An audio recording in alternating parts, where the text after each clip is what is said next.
will you at least hear my side of the story? Monica and I are in complete agreement. You really think this is a bad idea, don't you? I will stop you. I will. You can't tell anyone that you saw it. There's nothing anybody can do to stop it. General Hospital latest update. Did just tease a double Corinthos comeback? The March 27th episode ended with a close-up of Morgan and Michael's photo after Sonny vowed to protect his family. Is Morgan alive and part of the bombing plot? Will Michael return soon? Fans are buzzing. Hello everyone, welcome to my channel. I hope everyone is having a wonderful day. After watching these videos, please hit the subscribe button and give this video a thumbs up. General Hospital spoilers. Morgan and Michael double comeback? Did General Hospital just hint at both brothers' return? General Hospital spoilers reveal that Morgan Corinthos, Brian Craig, and Michael Corinthos, Chad Duell, could make a double comeback.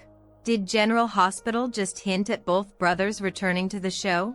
In the March 27th episode, Sonny Corinthos, Maurice Benard, and Jason Morgan, Steve Burton, prepared for their trip to Toronto, where Salisky the hitman is about to get interrogated. Although Salisky did the dirty work, there's a much bigger fish who needs to be caught, and that's the person who hired the hit in the first place. Jason and Sonny should put Salisky through a grilling session soon enough. However, we want to focus on the end of that March 27th episode for a moment. Sonny made a bold declaration about how he'd never let anyone come after his family again. And then the camera panned over to something quite intriguing. The episode wrapped up by focusing on a framed photo of Morgan and Michael, so fans immediately started speculating and making predictions about what that clue meant. Of course, it's possible it was merely a way to highlight the devastation Sonny's family has already faced. Sonny lost one son in a car bombing and nearly lost another due to the penthouse blow-up, so maybe that Morgan and Michael pick was just a reminder. That said, it's also possible there's more to the story. On social media, people have been getting excited about the possibility of Brian Craig and Chad Duell reprising their respective roles. Michael still needs some time to recover at the German clinic first, but the door is wide open for his eventual return. As for Morgan, could he still be alive? Is there a chance Morgan has turned against Sonny and become part of this whole plot to wipe him off the map? It would certainly be a great shocker if Morgan was the one who hired Salisky, so that's something to keep in mind. On the other hand, maybe Morgan could appear in vision form if this trip goes wrong and Sonny finds himself struggling to survive. That might warrant a visit from Morgan as he urges Sonny to pull through for his family. Regardless, that framed Morgan and Michael photo definitely got fans buzzing. So let's hope that both brothers will make it back on screen eventually. We'll bring you updates on any return news that might be on the horizon. In the meantime, General Hospital spoilers say Jason's fears may be proven right if Sonny's condition takes a turn for the worse in Toronto. Today's next update, Christina's plan to take care of Ava puts 2 lives in jeopardy. Plus, Sonny and Jason track down the bomber. Today on General Hospital, Tracy joins Emma in taking a stand, Drew makes Kai an offer, and Lulu gives Lucky some advice. Sasha meets with Maxie at the bistro. Sasha shows her the photo from her sonogram, and also reveals she decided to stay on at the Quartermaines. Maxie says if she changes her mind, there is always space for her and the baby at her house. Sasha says she'll need her job, and while she can support her and her child, she's sorry she made problems for Maxie's ability to take care of her kids. Sasha brings up her blowing up Deception's deal with Sidwell and tells Maxie that she shouldn't let her issues with him stop her from doing business with Sidwell. She says she overreacted, Sidwell didn't mistreat her, and it was all her mother's fault.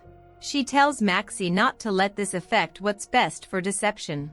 Maxie says she's given her a lot to think about. At the hospital, Tracy asks Liz if Stella is still here, but Liz says she left. Liz asks how Monica is doing. Tracy says she is having a good day. Tracy just hopes she doesn't find out that Drew plans to move her husband from his final resting place.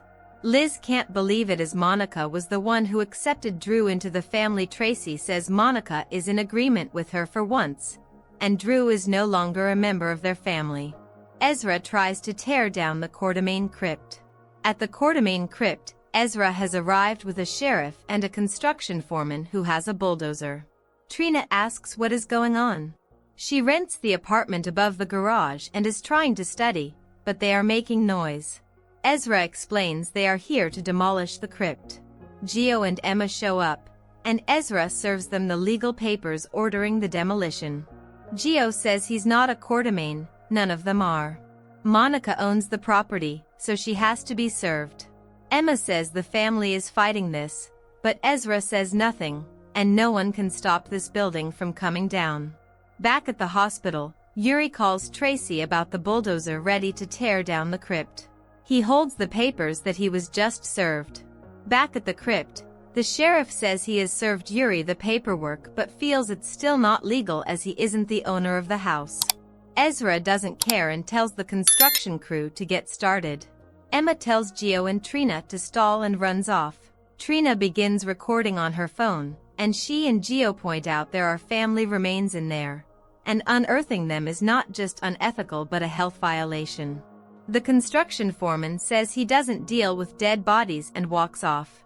Gio says he is a registered voter and Catholic and believes his constituents would be horrified by his treatment of the Quartermain family members' remains. Ezra says there is no point in delaying this. Suddenly, Emma returns and chains herself to the crypt door and says they'll tear this building down over her dead body. Ezra tells the sheriff to arrest her. Tracy arrives and threatens to call her friend, the judge, and report the sheriff to him if he lays a hand on that young lady. Emma meanwhile tells Trina to make sure she records everything and tells Gio to call her grandmother.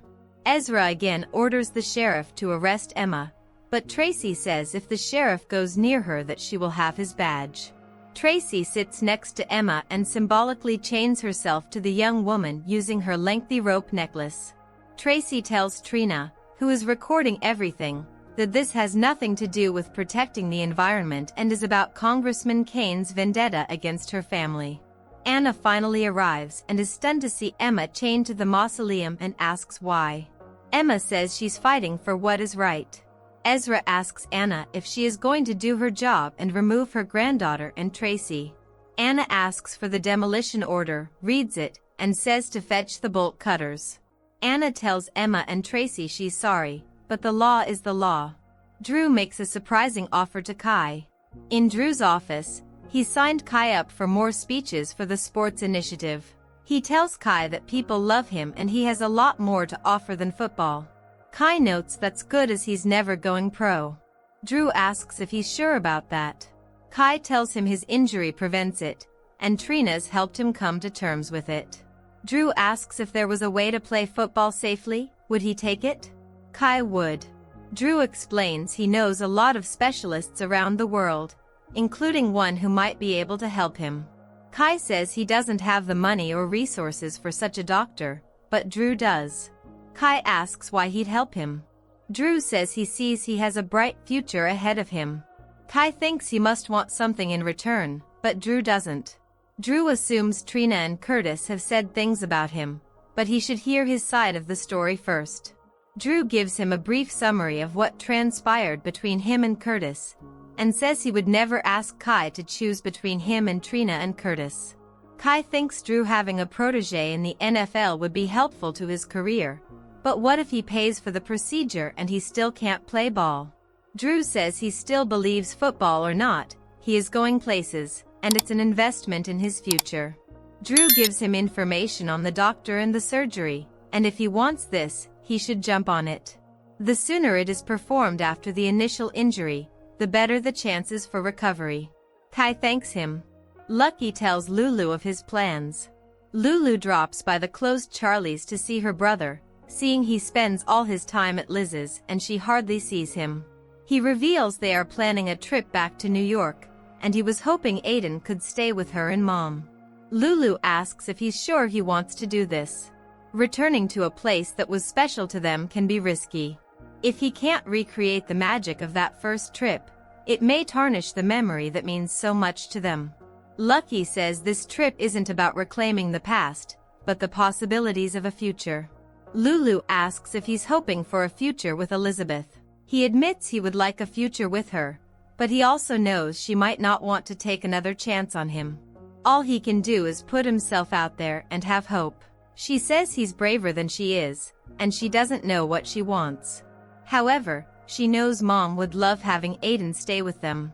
Christina makes a deadly mistake. Christina pounds on Ava's door.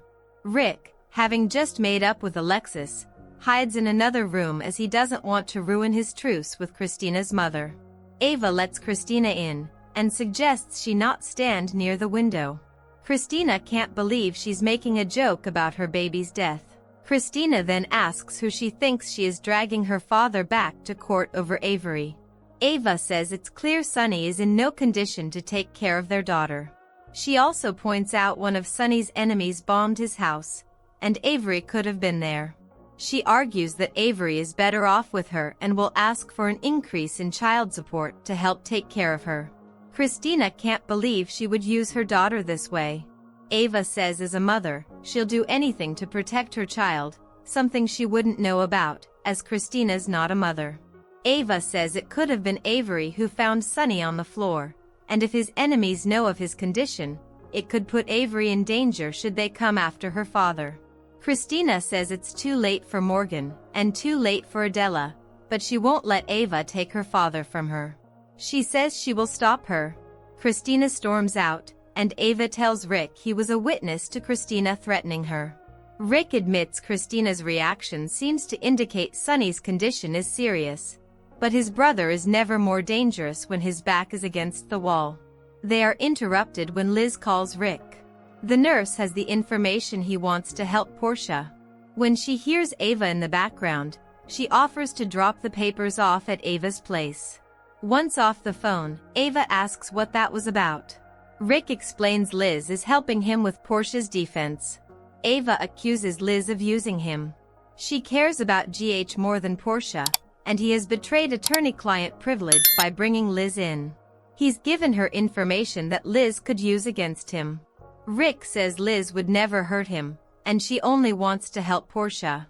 Meanwhile, Christina goes to the parking garage, finds Ava's parking space, and then locates some bolt cutters on a tool rack. She has no idea it's Rick's car in Ava's space. Back at Ava's apartment, Liz arrives at the door with the papers for Rick. She doesn't want to interrupt whatever is going on here and leaves. Rick rushes after her to explain, and Ava yells at him to take his time coming back. Christina heads to Charlie's, and Lucky asks where she's been as it's almost time to open. Christina explains she had a huge fight with Ava, lost it, and made a mistake.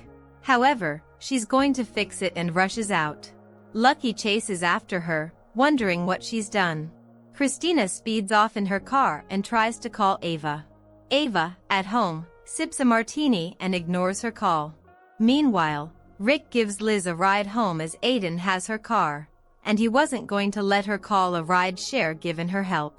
Liz asks if she can do anything else to help Portia. Rick asks if she really wants to help Portia, or is she just trying to get information out of him.